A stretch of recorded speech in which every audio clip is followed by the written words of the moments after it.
ভোরের আলোয় দুই শহরের মানুষই দৌড়াচ্ছে, কিন্তু দুই শহরের মানুষের এই দৌড়ের অর্থটা দুই রকমের।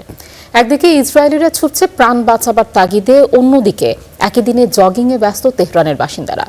যুদ্ধ তাদের জীবনে তৈরি করেছে অনিশ্চয়তা, তবে থমকে যায়নি জীবন।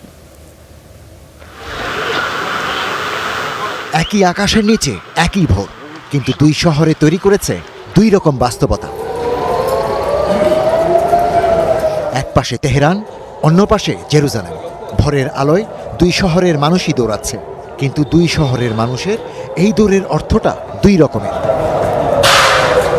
ইরানি মিসাইল হামলার সতর্কতা সাইরেনে শুরু জেরুজালেমের সকাল। প্রাণ বাঁচাবার তাগিদে ছুটছে মানুষ। দ্রুত কাছের কোনো একটা বাংকারে পৌঁছাতে হবে তাদের। এটাই এখন ইসরায়েলি শহরগুলোর বাস্তবতা। সেই একই সকালে জগিংয়ে ব্যস্ত তেহরানের বাসিন্দারা।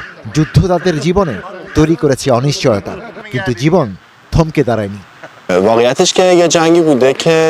যুদ্ধ যখন হয়েই গেছে, তখন আমাদের জীবনযাত্রা হারিয়ে ফেলা উচিত নয়।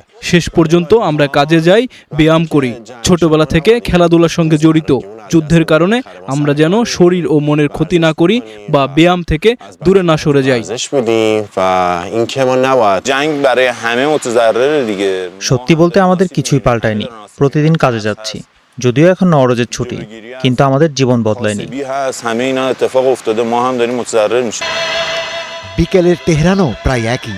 দূর দিগন্তে শত্রুর সম্ভাব্য হামলার দিকে নজর রাখতে রাখতেই সময়টা উপভোগ করেন তেহরানের বাসিন্দারা। আপনাকে নিজের ভেতরে শক্তি তৈরি করতে হবে। আপনি বলতে পারবেন না যে ভয় আছে, আবার এটাও বলতে পারবেন না যে ভয় নেই। এটা ভয় এবং স্বাভাবিক জীবনের মাঝামাঝি কিছু। কিন্তু ইরানি হামলার তোড়ে থমকে গেছে ইসরায়েল। তেল আবিবের প্রাণকেন্দ্রে আছড়ে পড়েছে ইরানের আরও একটি মিসাইল। আতঙ্কিত বাসিন্দাদের দিন কাটছে বাংকারে। প্রশ্ন উঠেছে, ইসরায়েলের আয়রন ডোম কি তবে ব্যর্থ? আমার পেছনে যে ভবনটি দেখছেন, এখানে একটি ক্লাস্টার মিউনিশন আঘাত এনেছে। আমাদের বোমা নিষ্ক্রিয়কারী ইউনিটগুলো তেল আবিবের বিভিন্ন জায়গায় কাজ করছে। এই ধরনের ক্লাস্টার ক্ষেপণাস্ত্রের উদ্দেশ্য একটাই, বেসামরিক হতাহতের সংখ্যা বাড়ানো। ইসরায়েলের আকাশে ইরানের ক্লাস্টার মিউনিশনের দাপট। আতশবাজির মতো ঝাঁকে ঝাঁকে ছুটে আসা এই মিসাইলগুলোর খুব কমই ঠেকাতে পারছে ইসরায়েলের গর্বের আয়রন ডোম। কিন্তু কেন? ক্লাস্টার মিউনিশন মূলত একটি মিসাইলের ভেতর অনেকগুলো গুচ্ছ বোমা।